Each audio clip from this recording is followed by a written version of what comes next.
Welcome to Inside Personal Growth Podcast. Deep dive with us as we unlock the secrets to personal development, empowering you to thrive. Here, growth isn't just a goal, it's a journey. Tune in, transform, and take your life to the next level by listening to just one of our podcasts. Welcome back to Inside Personal Growth. This is Greg Voisin, the host of Inside Personal Growth.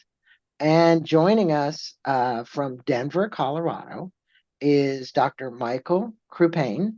And Michael has a new book out called The Power 5, and that is the essential foods for optimum health. It's a cookbook, and it's from National Geographic. And for all of these out there that are interested, part of the purchase actually goes to Nat Geo. It's on the back of the book, and I think I have a lot of listeners that like to support books that ultimately have a charitable cause to them as well. Good day to you, Michael. Good morning. It's great to have you on the show finally. I know we've been planning this for a while, so thanks for this and thanks for the book. And also, we were just talking before we got on the show. For all of my listeners, he also has another 2 books, which were co-authored. One of them is called What to Eat When Cookbook, and the other is just What to Eat When. And your co-author on these was Michael F. Is it Rosen? Is that Rosen, right? Dr. Mike Rosen. Okay. Mike is a good friend, and he's the Chief Wellness Officer Emeritus now at the Cleveland Clinic. Well, wonderful books. And then The Power 5, which is just you. I'm going to let him know. Michael is board certified preventive medicine physician. He's also co-authored the national bestseller, What to Eat When, which we were just talking about, the What to Eat When cookbook. He has a unique career path, first training in neurosurgery, switched to preventative medicine. He started one of the first farm-to-table cooking video blogs, The Dairy Show, which I went there. It's got a bunch of cows on it. Served as the director of Food Safety and Sustainability Center for Consumer Reports, and was the medical director at the Dr. Oz Show, where he won 2 Emmy Awards, and the Chairman's Pillar Award. He's on the faculty at Johns Hopkins Bloomberg School of Public Health and is a member of the board of the American College of Preventive Medicine and is the executive vice president of clinical services at ShareCare. He is a consistent student of culinary traditions around the world. He just got back from Italy and has trained with top chefs in New York and cooked at schools in Europe and Asia with mothers and grandmothers from all different cultures. He makes a point of visiting the farm to market in every city he goes to and cook every day. He served as frequent expert guest on the national and local media, including Good Morning America, The Today Show, and the Dr. Oz Show. Well, congratulations on all the accolades. Everybody's interested in eating. And I'm going to start this off with everybody's interested in eating, but what's really important, and you bring it out, is what to eat when. And I think this kind of leads in. So you wrote these books prior to writing The Power 5. And I think people would like to know a little bit about how they're maybe connected and what's important about when we eat versus and what we eat. We're going to get into the what we eat, but if you could start off there, that'd be a good place. Sure. So thanks for that great introduction, and I'm excited to be here and talking to you and your audience. So What to Eat When is really about the what of eating. So that's what you eat and when you eat it, but we focus more on the when in those first 2 books because it's unusual to talk about that. And it turns out that there's a lot of science that supports that when you eat makes a difference. And you can think about when in a bunch of different ways. So the way we thought about it in the book when we first wrote it was about the timing of when you eat in relation to the day. And so it turns out that your body runs on a circadian rhythm. And we all think about the circadian rhythm as something that's involved in sleep, right? Like I'm in Denver now. I was just in Italy, so I'm super jet lagged. My circadian rhythm is all out of whack, right? And we're all familiar with that. But it turns out that our circadian rhythm does more than just help us regulate our sleep. It regulates everything throughout the body. It's our body's clock, and its job is to get the body ready to do the right thing at the right time. It's to make us really efficient, right? And so it turns out that our metabolism is also influenced by our circadian rhythm, and our metabolism changes throughout the day. And it's actually primed to eat more early and eat less later in the day. So the body is set up that it's like your metabolism's ready, your digestion's ready, everything's ready to eat more early in the day and eat less or fast overnight, right? Because we're sleeping, can't really eat. We haven't yet figured out how to eat while we're sleeping. It's one thing that's we've got going for us. I was reading, Michael, not to interrupt you, but it Yeah. was just so fascinating. I actually had the PDF of that book, and I was reading that, like, your liver and your kidneys and your pancreas and all the organs of the body, they kind of have their own time clock. Is that right? Yes. I mean, I don't think many people out there think about, hey, well, my pancreas says this now, my liver says this now, my kidneys say this.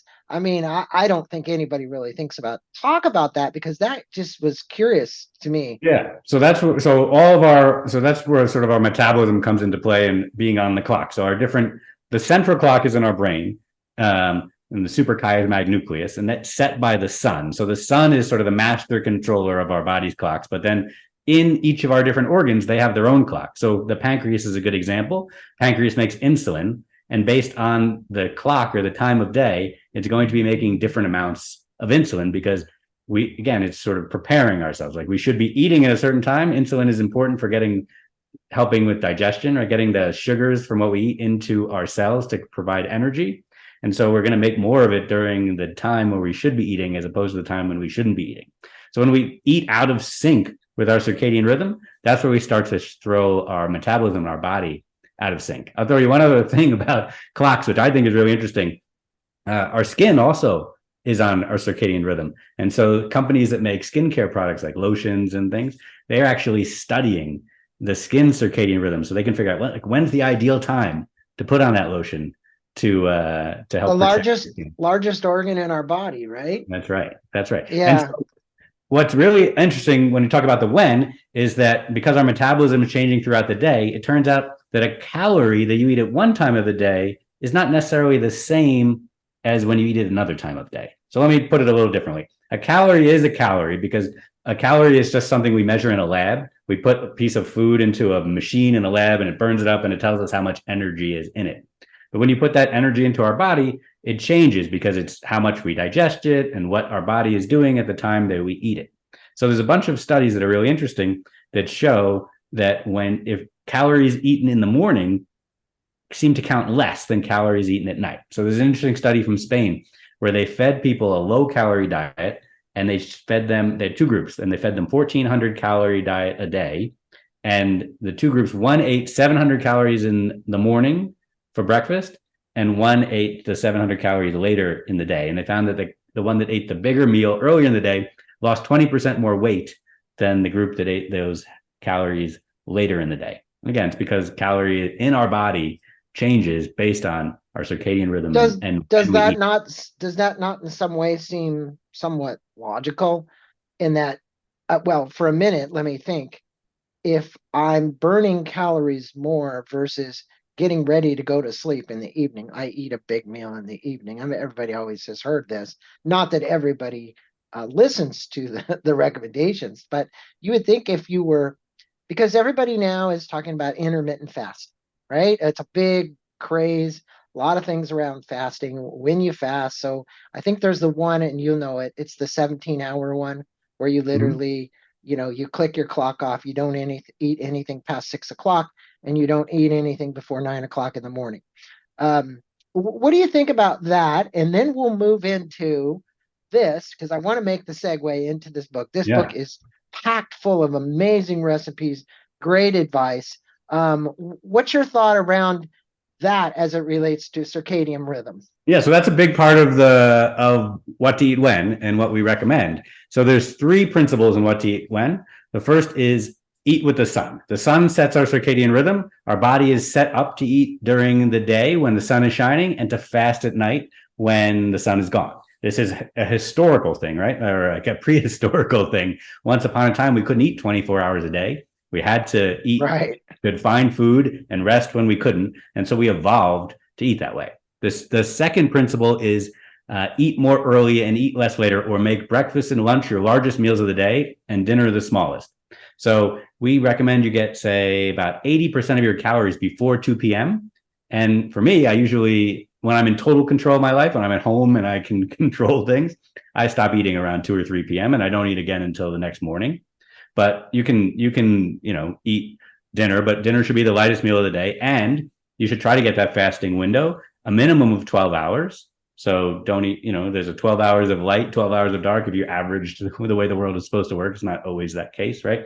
But, and if you can expand that out to 16 hours, the data suggests that it's even a little bit better. But if you can get at least 12, you're doing really well. Most people eat over a 16-hour window. They're eating basically from the time they get up until the time they go to bed. So the smaller and smaller you can make that window and start to bring in a little bit of fasting, the data suggests you could get a lot of benefits from that, including making it easier to lose weight, sort of rejuvenating, refreshing your cells, and it helping with sleep and longevity. Well, and I don't think, look, you're as sluggish. So when you wake up this morning, I got on my spin bike at 5:30, and the reality is that when you have a diet that is, and we're going to talk about that now. I don't want to call this diet, but the genesis for the Power Five, my sense is it was inspired by What to Eat When, and it's really what to eat now, and these essential foods that you talk about. How did you kind of come up with the idea for the book, and why did you want to put a cookbook together? Because you already have a cookbook for the What to Eat When that you wrote, and now you have this separate cookbook. So how did all that come about, Michael? Yeah, so I'll tell you, so there's one more rule for What to Eat When that leads into the What to Eat When cookbook. And the last rule is don't stereotype food, which means that just because in our society we say like you should eat pastries and sugary cereal for breakfast doesn't mean that you should do that. And just because we say you should eat, like a big plate of vegetables and fish or meat for dinner doesn't mean that's when you have to eat it. Because if you're going to eat more early, you're going to have to shift those foods that you might consider dinner foods up earlier in the day. So you could eat pasta for breakfast. You can eat fish for breakfast. In other cultures, you'll find that they eat beans for breakfast. They eat fish for breakfast. And so we wrote the What to Eat When cookbook to give people, some recipes so they could stop stereotyping food and have foods they could eat at any time of the day that adhered to some of the principles of the what, which is what the Power Five is really about. It's all about the what, and it's all about the foods that are associated with living longer, healthier lives. And the way it got started, it's it's an interesting thing. It's a really passion project for me. I'm so excited about the Power Five, and I love this book so much. And I was reading it again on the plane ride to Denver the other day, and I just kept thinking about how much I love it. And because I love eating, I'm so passionate about eating. I'm so passionate about cooking, and I'm so passionate about knowing where my food comes from. I want to know everything about where it was grown or raised. I want to know about the people who grew my food. I think food is important to sort of immerse yourself in it. I'm also a preventive medicine doctor, right? So I'm passionate about health. I'm passionate about making people healthier. And I sort of have always said my personal mission is to make the world a healthier place. And I've added on to make the world a healthier and more delicious place. And when you look at the data of what people are eating, you see that people, unfortunately, are eating too much of the foods that we would maybe consider unhealthy and don't help support a long, healthy life, and don't eat enough of the foods that do, the foods associated with longevity. And as a Prev Med doc, I'm a problem solver. And I always want to dig in deep and figure out, like, how do I solve this problem? Like, so people aren't eating enough of the good foods. Why is that? And how can we solve that? And there's a bunch of reasons, right? There's people don't think these foods taste good, these healthier foods, right? They've maybe been exposed to in their childhood to sort of bad preparations in culinary schools. We don't necessarily teach how to cook the healthier foods that well. There's also so much noise about nutrition out in the world, right? There's like every day it feels like a new story about this is good for you, this is bad for you, and then it flips. And that's how the media makes it. And I've worked in the media, so I know how it works. And Yeah. so But I think that as a society, wherever we get our information, just like this podcast, this is a perfect example of somebody who is in preventative medicine integrative functional medicine doctors. You can go to so many sources today where people like yourself, I mean, when you were growing up to become an MD and you first started off neurosurgery, the reality is they weren't teaching you about diet. They weren't teaching any of that in med school. And I Hmm. think a good percentage of the doctors do not have your kind of perspective. Let's face it, it's still pretty old fashioned when you think about it, the approach. And we've exposed so many people on this show. But if you give the listeners kind of a sneak peek, because I was looking at the book again, the pictures in it are just freaking amazing. I don't know who did the photography, but it's fantastic. But what are these five, the Power Five? Okay. And what are some of these specific foods that you're talking about people can eat at different times to have more optimal health in their life? Okay, so yeah, so let me take something you just said and then lead into what are the Power Five. So I think what's really interesting what you said is doctors don't know that much about food, nutrition, They cooking, right? don't. But doctors are giving advice, and there's lots of it, and there's lots of advice that comes from trusted people who we know are giving the right advice about the things you need to eat that are healthy for you, and those are come down to these five foods, right? That we talk about in the Power Five. It's fruits and vegetables, nuts and seeds, whole grains, beans, and fish. The problem is, and the reason I wrote this book is even though we tell you that these are the healthy foods, we don't give you enough information on how to make those foods an actual part of your life, right? And want to eat them. And want to eat them, to make them taste good, to know how to use them. The same thing, I mean, for me, when I think about, oh, I'm going to cook something with whole grains, I might Google, I search through all my cookbooks, and it's hard to find good recipes. And so I spent a lot of time. I spent 3 years writing the Power Five and doing the experiments in my kitchen, turning it into a lab, as we were saying in the book. You are having fun. I was I have having a fun. I have a question for you, though, Yeah. Michael. I think certain people listening out there right now, I know me in particular, there's certain nuts I can't eat because I'm like, I don't want to say allergic, but they're not good for my digestive system. I have a hard time digesting. I am as close to vegan as possible, pretty close. Hmm. And I think the enzymes in my system have shifted so much for the number of years that I haven't eaten meat, I haven't eaten chicken, I have eaten fish, so I'm pescatarian. But it's like your system shifts. And I think there's a lot of people out there right now that go, okay, you need a bunch of nuts. Maybe I'm allergic to that, or I have sensitivity in my digestive system to that. How do you address that? Because the book does have, you know, lots of great recipes. What would you advise? Yeah, so I would say that if you're allergic to something, I wouldn't eat it, Yeah. right? And if you're, I'm at the American College of Lifestyle Medicine right now, and a lot of people here are vegan, so they wouldn't eat fish, and that's okay. Like I'm not saying in this book if you can't eat nuts or you don't want to eat fish that you should go and eat those things. But this is what the data suggests when we look at the entire population, right? These are the foods that are associated with longevity. These are Mhm. associated with not dying from cancer, heart attacks, and diabetes. Those are the foods. Now, if you've already had a heart attack, I think being a vegan is the best diet, right? Mhm. That's what Dean Ornish recommends. I know Dean really well. He's here at the conference with me. That's a great way to go. Being a vegan is super healthy, but this book was written for the entire population, and I want everyone to make it their own. And the recipes are meant to be an inspiration, and they're not meant to be sort of a gold standard or a rule that you have to follow it.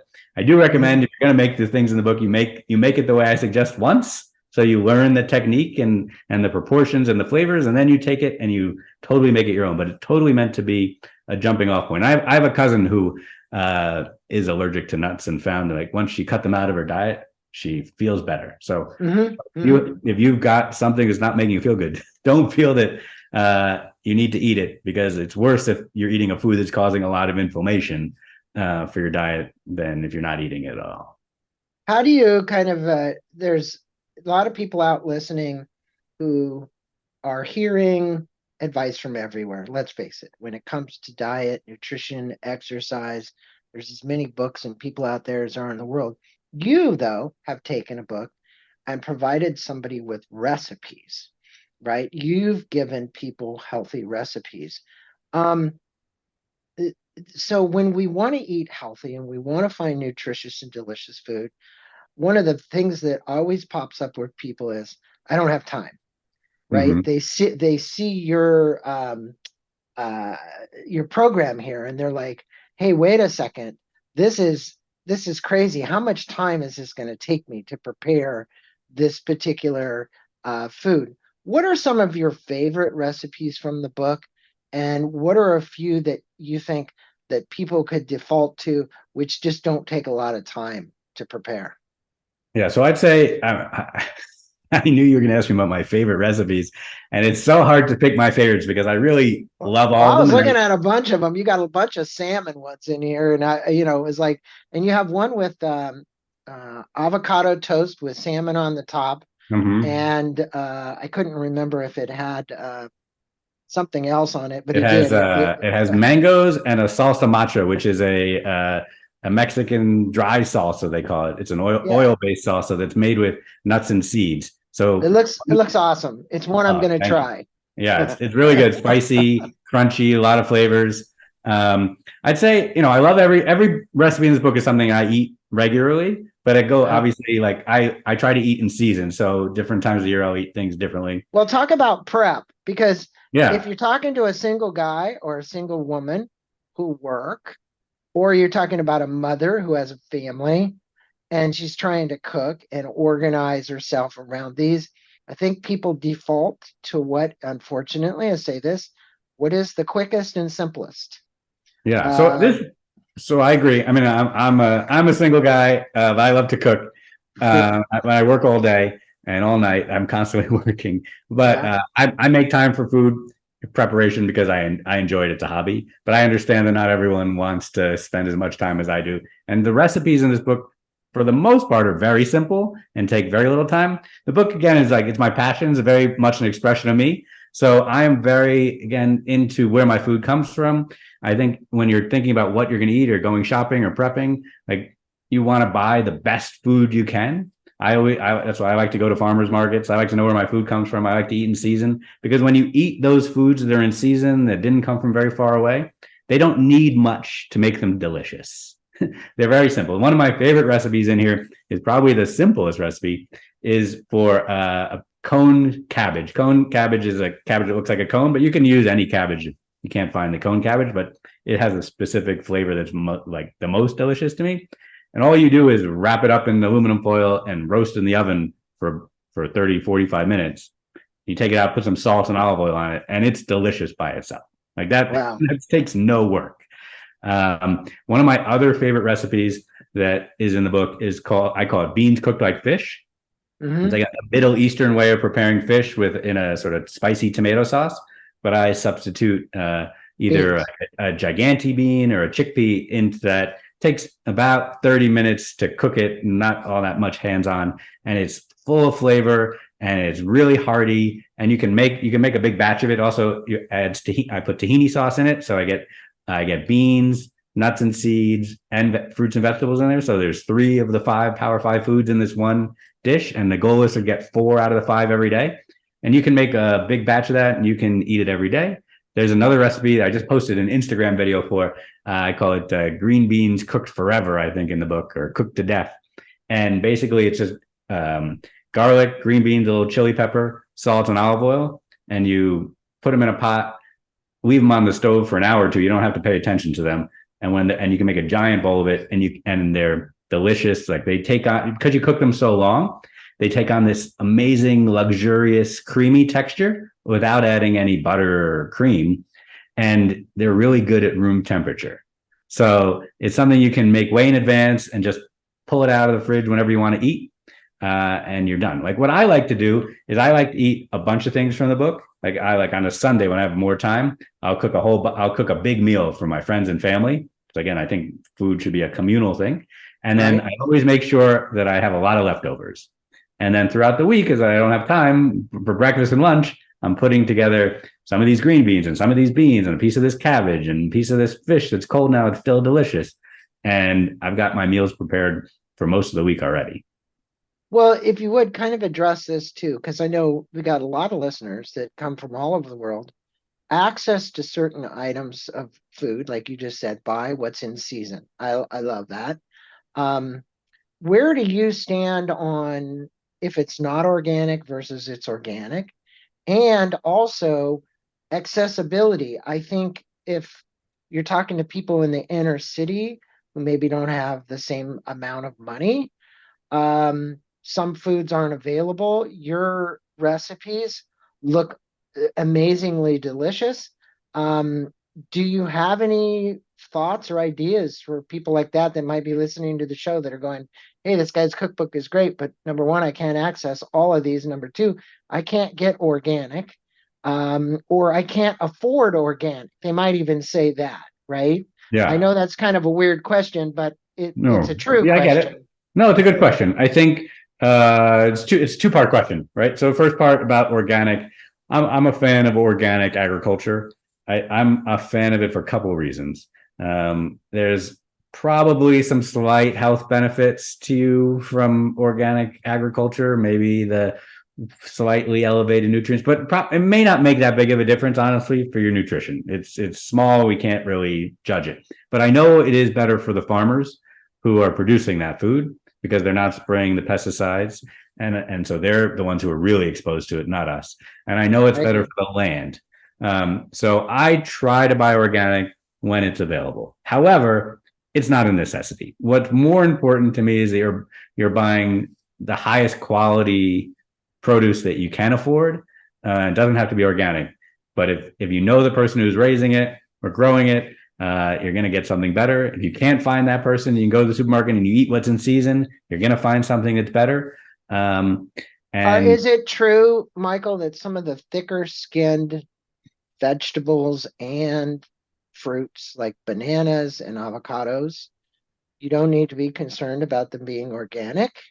Or yeah, do there's lots you? of yeah.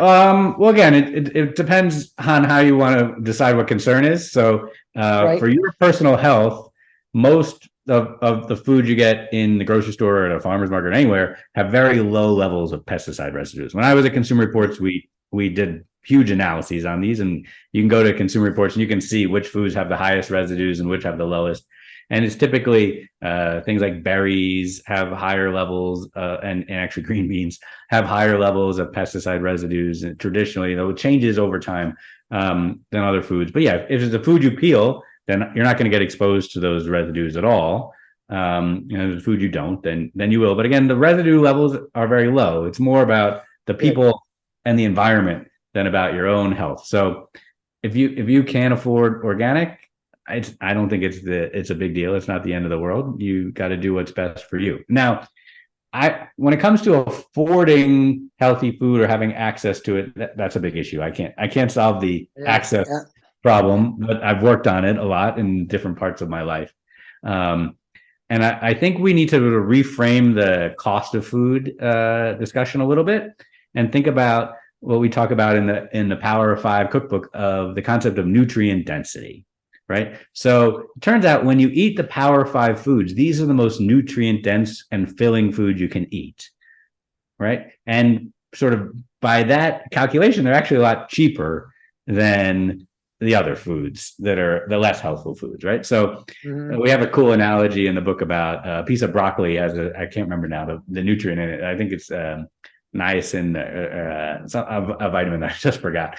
That's in broccoli. And you need to eat like a piece of broccoli, the size of your hand to get a huge quantity of that nutrient. And if you wanted to get it from like a packaged food, you need to eat 6 suitcases full of that same packaged food, right? So you're getting something really filling by eating vegetables like green leafy vegetables and broccoli that ends up being not that expensive considering the nutritional value and how much fiber is in it and how full it makes you feel. You don't necessarily need the calorie bomb from those other highly processed foods that end up being cheaper.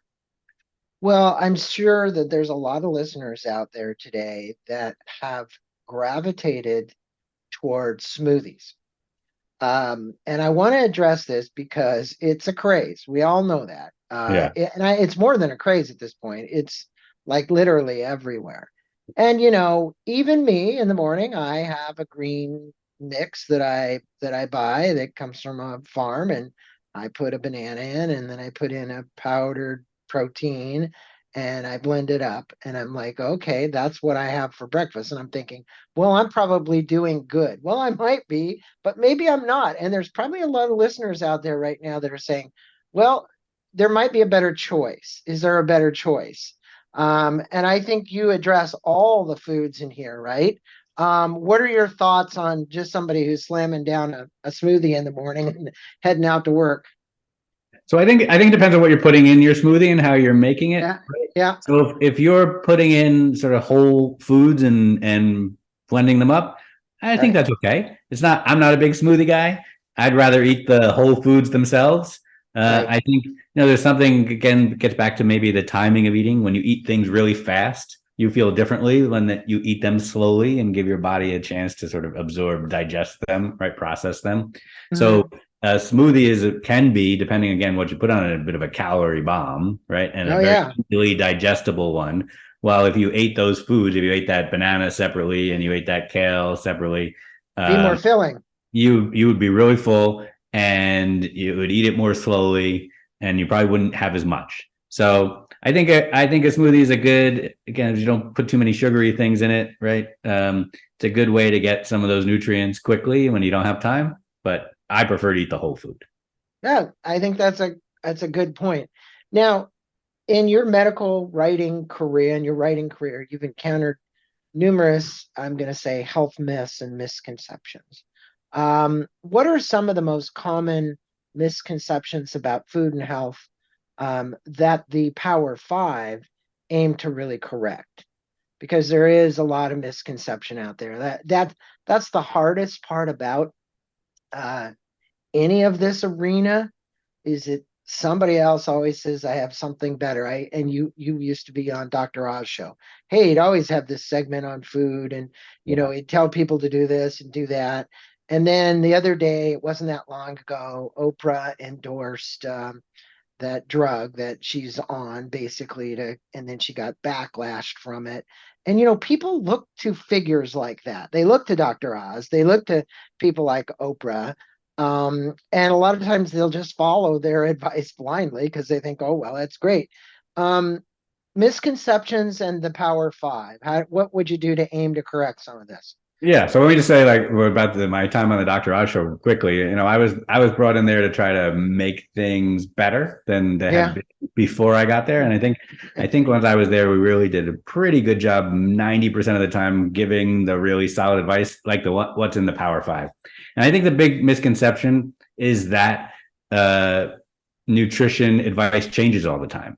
I think it's Mhm. not actually true. That's what we believe because the media is always looking for something that will shock you or get you to click on Right. something or buy a book or buy a magazine or whatever it is to get your attention because it's novel or new. But really, we've known forever about what the foods are that are the most healthful and healthy for you, and they're the Power Five. They are the fruits and vegetables, nuts and seeds, whole grains, beans, and fish.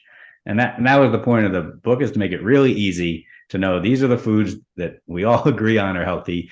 Now, someone will decide, oh, today lard is healthy. Lard's not really healthy, but I mean, you can eat. There are 2 extra chapters in the book that are the foods you don't need to eat more of. So the Power Five are the foods you need to eat more of, because when you look at the data, even worldwide, people don't eat enough of the Power Five foods, but we eat enough of the other things, like we eat enough meat, we eat enough sugar, we eat enough salt. Um, but I did put 2 extra chapters in the book on the food you don't need to eat more of, but you're going to eat anyway, which are a meat chapter and a dessert chapter. Actually, I used to saw work that. I used to work I, as a pastry chef, so I'm very passionate about dessert. In the dessert chapter, what I tried to do was make a couple of changes to some really good desserts. One was to bring in whole grain flour instead of white flour to make them a little bit healthier, to cut the sugar by about 50% without sacrificing the flavor and texture, and then to use olive oil, which is the world's healthiest fat, instead of butter. So that's what happened. That's in the dessert chapter. And then in the meat chapter, we just have one recipe for different types of meat. And I think that people are going to eat meat. I'm not asking people to not eat meat. It's just we don't need to make meat the center of every meal every single day. And meat is part of raising animals, is part of a sustainable agriculture system. Animals make manure. Manure is used as a fertilizer for the production of vegetables. So in a really sustainable system, you need animals, so you need to produce some meat. So I've given some recipes and advice on how to find the best meat that you can. What does your overall research show about the Power Five foods as it relates to, and if you can, maybe you've got a story you can tell about somebody who's experienced significant health benefits from eating the Power Five, or, because look, you're a researcher as well. You're really all wrapped into one, a dietitian. You've really got a lot of wealth of knowledge here. When you've seen people shift to the Power Five and do it on what to eat when, right? So now you combine the power of the two of these. It's really a recipe for a desired outcome, which would be weight loss, changes in your A1C, improvements in your overall blood, cholesterol levels, everything. What do you have any stories, or do you have any factual data about that, Michael? I've got one story about a person. It's an interesting story about a person who is the husband of a nurse who had diabetes, and their diabetes was always very, very difficult for them to control. They started and they did everything they could, and eventually they shifted to eating, Power Five foods, a Mediterranean style diet. They were getting better, but they were still struggling with their diabetes and their A1C levels. And then they added on the when part as well, and they suddenly found that their A1C was down to normal. And that's and to me, that was an amazing story. It was great to hear. And when we have lots of individuals who I've talked to over the years who've tried when and found that they were able to lose weight, or me personally, when I'm able to eat that way, I sleep so much better. And Mike Roizen, who I wrote the books with, he has so much more energy when he does that.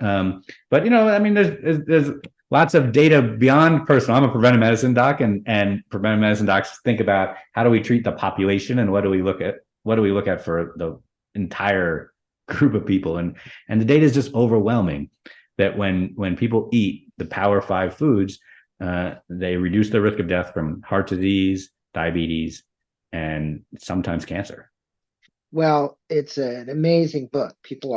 We'll put a link to this. We'll put a link to your website as well. It's Dr. Crupain, DrCrupain.com. Definitely go there. That website is gorgeous. Now, I'm going out to shop. What does my shopping list need to look like, Michael? If I'm going to get the Power Five foods, can I go in any regular grocery store, Albertsons, Vons, Whole Foods, doesn't matter where it is, and I know I can get these, but what should be on that list in particular? And should I clean out my cupboards if I'm going to actually start doing foods this way?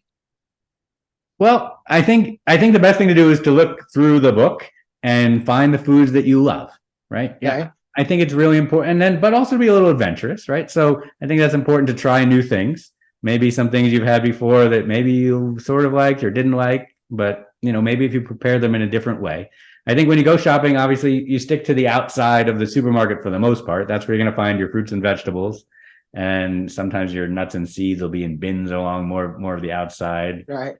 Your fish will be along the sort of outer part of the supermarket. So definitely put your favorite fruits and vegetables on the list. I think some people are afraid of fruit because they think there's a lot of sugar in fruit, but fruit is actually super low calorie and really high fiber. It's hard to eat too much fruit. It's possible, but it's really hard. It would be hard. Anyone can pull anything off, but it's really hard to do. And then when you're going into the middle of the grocery store, focus on that international aisle, where usually you'll find your beans, canned beans or dried beans. There's so many different types of beans. I like to order beans on the internet. because I like to try all these different heirloom beans that come in all these crazy colors and sizes. And Yeah. it really makes eating beans more fun when they're sort of not, different. Um, and then I love pasta. So the pasta aisle is a very good place to go. There's so many good whole wheat pastas now. They used to be terrible. I mean, they used to just turn into a gummy mess, but now they make them really well. They're very careful about the wheats they use, about the production methods that they use, how they dry them, and so You were just in Italy. What is it about the wheat in Italy that we just don't seem to be able to get right here?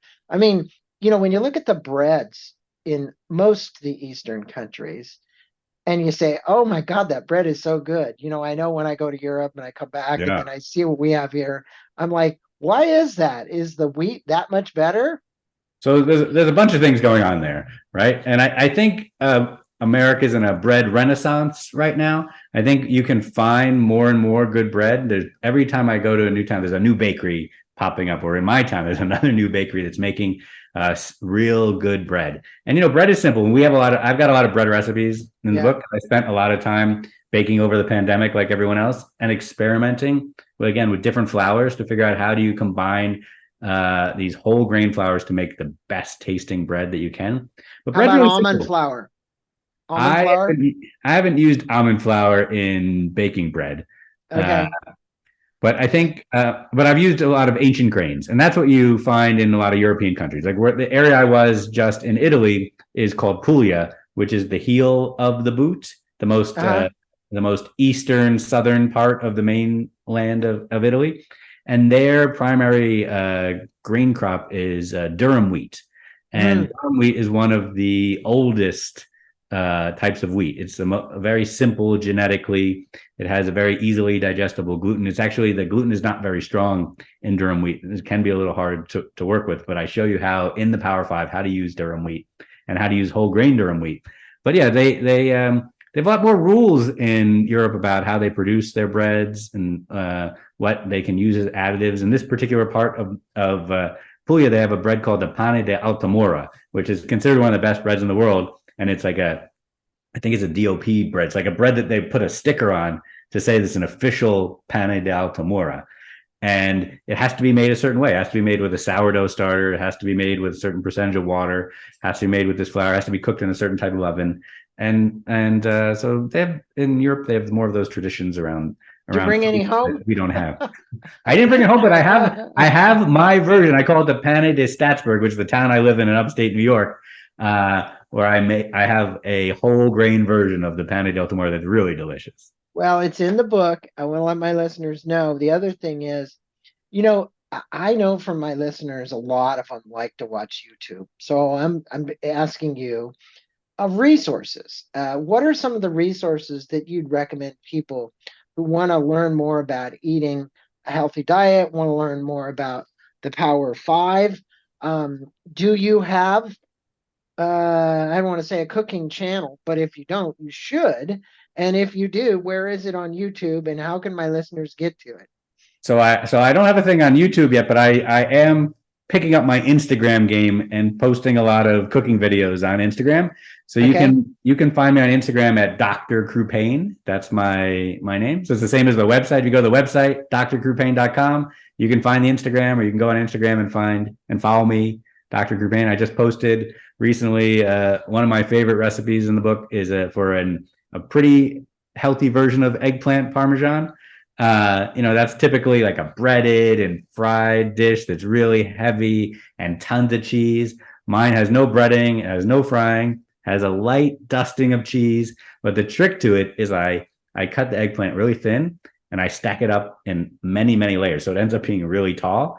And I again, it saw it. creates this like very luxurious, like eye appealing, mouth feel appealing dish. Eggplant Parmesan. Yeah, that you would think. I mean, doesn't sound healthy, but this version is pretty good for you, and it doesn't have very many ingredients. It's just eggplant, salt, the most simple tomato sauce you could ever imagine, a little Parmesan cheese or Pecorino cheese, and Let's throw this up for my listeners too. There's that. oh, There's a local. That's that's the whole wheat sourdough lasagna bread. Yes, the lasagna bread is so that's a traditional Sicilian dish that I've taken and figured out how to you make it into a whole wheat version so it'll be better for you. So a lot of the book again is teaching you sort of techniques and how to use ingredients to in the real world. We tell you eat more whole grains, eat more fish, eat more beans. It's like, what do I do with them? Well, that's what the point of the Power Five is, to really help you understand what to do with them. So, anything in closing up here our interview and letting our listeners know, uh, takeaways you'd like to leave for the listening audience, one, and two, anything that you're working on that they should know about that's coming out in the future. I know this book is releasing very soon, and the reality is you can get it now on Amazon, or you can pre-order it at least. I would tell you that this book is great. The other two books too, you ought to go do Amazon's package deal and get everything all at once, because the work that you did prior to this really, to me, seems to be a precursor to you taking this book and then choosing when you're going to eat these great, lovely foods. I was just looking at one with barley and tomatoes in it, which just looks awesome. I mean, a Yeah. really nice recipe. Yeah, super simple. Tomatoes are one of my favorite foods. Barley is an ancient grain that we don't eat enough of. Yeah, I don't know. My takeaway is pretty simple. I mean, I think people should worry less about what they shouldn't eat and focus more on what they should eat. It's rare for a doctor to tell you to eat more. I'm saying eat more, and eat more of these Power Five foods: fruits and vegetables, nuts and But seeds, eat it at the right beans and time. fish. Well, then, yeah. Also, don't eat it in the middle of the night. Eat more early and eat less later. Yeah, don't get Um, that pepperoni pizza just right before you go to bed. No. no, What you want to have is, drink more water, get more exercise, eat the Power Five foods, and really, as you said earlier, around heart disease or diabetes. We have so many of these drugs around diabetes. Like you said, your success story was this gentleman basically came off of that. He lost the weight. He used your program, and it was when he was eating that really made that significant difference. And I think for all my listeners, go to the website. It's Dr. Crupain, DrCrupain.com. There you can find more about this book. You can find more about his predecessor books. There's recipes on there. And at Instagram, he said he's posting. So definitely go look him up on Instagram and check out some of those posts that Michael's put up there around really good foods for you to eat. Thanks so much for being on Inside Personal Growth and sharing not only these great recipes, but your stories about what to eat when. I think that's really important as well. thank you.